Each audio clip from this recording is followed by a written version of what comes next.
কোনো মহিলার কপালে যদি 4টা পরীক্ষা আসে তাহলে ওই মহিলার কপাল পুড়েছে ব্যাপারটি এমন নয়, বরং ওই মহিলার তাকদির আল্লাহ আরও পরিবর্তন করে দিচ্ছেন।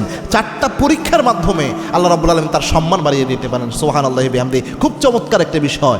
মা বোনদের ক্ষেত্রেও ইসলামে অনেক ইনস্ট্রাকশন রয়েছে। আমরা বেশিরভাগ ক্ষেত্রে আলোচনার সময় অনেক বন্ধুরা অনেক সময় কথা থাকে, হুজুর শুধু পুরুষদের জন্যই তো ওয়াজ করেন, আমাদের কি কোনো কিছু নাই? মা বোনদের 4টা এমন বিষয় জীবনের সাথে জড়িত রয়েছে, এটা খুব গুরুত্বপূর্ণ বিষয়। তার মধ্যে 1 নাম্বার হচ্ছে, কোনো নারীকে আল্লাহ রাব্বুল আলামিন যদি ভালোবাসেন বা কোনো নারীকে যদি আল্লাহ পছন্দ করে তার জীবনের গুনাহ মাফ করাতে চান, সফলতার দিকে নিতে চান, তাহলে 1 নম্বরে আল্লাহ রাব্বুল আলামিন অনেক ক্ষেত্রে অনেক নারীদের জীবনে অপবাদ, মিথ্যা অপবাদ দিয়ে তাদের জীবনে আল্লাহ পরীক্ষা নিয়ে আসেন। কেননা মিথ্যা অপবাদ এমন জিনিস, আল্লাহর হাবিব সাল্লাল্লাহু আলাইহি ওয়াসাল্লাম জানিয়েছেন যে এই পৃথিবীতে যত কবিরা গুনাহ রয়েছে, কবিরা গুনার মধ্যে সবচেয়ে বড় কবিরা গুনাহ হচ্ছে 3টা। তার মধ্যে একটা হচ্ছে কওলা জুর ও শাহাদাতি জুর, মিথ্যা অপবাদ দেওয়া। অনেক সময় এমন হয় সমাজে চলতে ফিরতে একজন নারীর জীবনে সতীসাধী নারীর বিরুদ্ধে অনেক সময় মিথ্যা অপবাদ আসে। হয়তো সে হারাম কোনো কাজ করে নাই, তার ব্যাপারে হারাম রিলেশনের অপবাদ আসে। সে হারাম কোনো কাজ করে নাই, জানা ব্যভিচার অপবাদ আসে, অথবা অন্য বিষয়, দুনিয়াবে অনেক বিষয়ে মিথ্যা অপবাদ আসে। মিথ্যা অপবাদ যদি কোনো মেয়ের জীবনে আসে, তার মন খারাপের কিছু নাই। মনে রাখবেন, যে আপনার বিরুদ্ধে অপবাদ দিচ্ছে তার যত সওয়াব আছে আল্লাহ আপনার আমলনামায় তুলে দিচ্ছেন।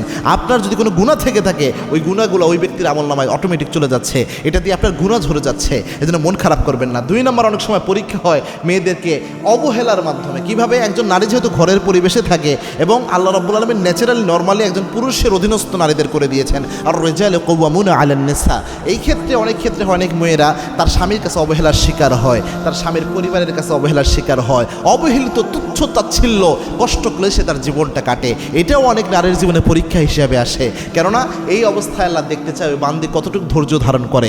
আপনি যদি ধৈর্যের সাথে জীবনটা পার করতে পারেন, অথবা আপনি যাই করেন, এরকম যে পরীক্ষায় আসুক, যদি আপনি সবর করতে পারেন এবং বুঝে শুনে স্টেপ নিতে পারেন, অবশ্যই আল্লাহ রাব্বুল আলামিন এই পরীক্ষার মাধ্যমে আপনার জীবনে গুনাহ মাফ করিয়ে দেয়। 3 নাম্বার হচ্ছে, অনেক ক্ষেত্রে অসুস্থতা আসে অনেক নারীর জীবনে, এবং কি আল্লাহর হাবিব সাল্লাল্লাহু আলাইহি ওয়াসাল্লাম বলতেন, জ্বরকে তোমরা গালি দিও না, যার জ্বরের তীব্রতা যত বেশি তার ইমানের তীব্রতাও তত বেশি। আবার আল্লাহর হাবিব বলতেন, ইমানদার বান্দার যে শরীরে অসুস্থতা আসে, প্রত্যেক জিনিসের তার গুনাহ ঝরে যায়, এবং কি পায়ের মধ্যে যে কাঁটাবিদ্ধ হয় ইমানদার গোলামের, ওই কাঁটার বিনিময়ে আল্লাহ রাব্বুল আলামিন সমস্ত গুনাহ আল্লাহ মাফ করে দেয়। কাঁটার বিনিময়ে আল্লাহ গুনাহ ছড়াইয়া দেয়। 4 নাম্বার হচ্ছে, যদি অভাব অনটনে কাটাতে হয়, এই সময় ধৈর্য ধারণ করবেন। অনেক নারীদের জীবনে এটা হয়। মা ফাতেমা রাদিয়াল্লাহু তাআলা আনহার জীবনে দেখেছেন যে একটার পর একটা অভাব তার জীবনে এসেছে।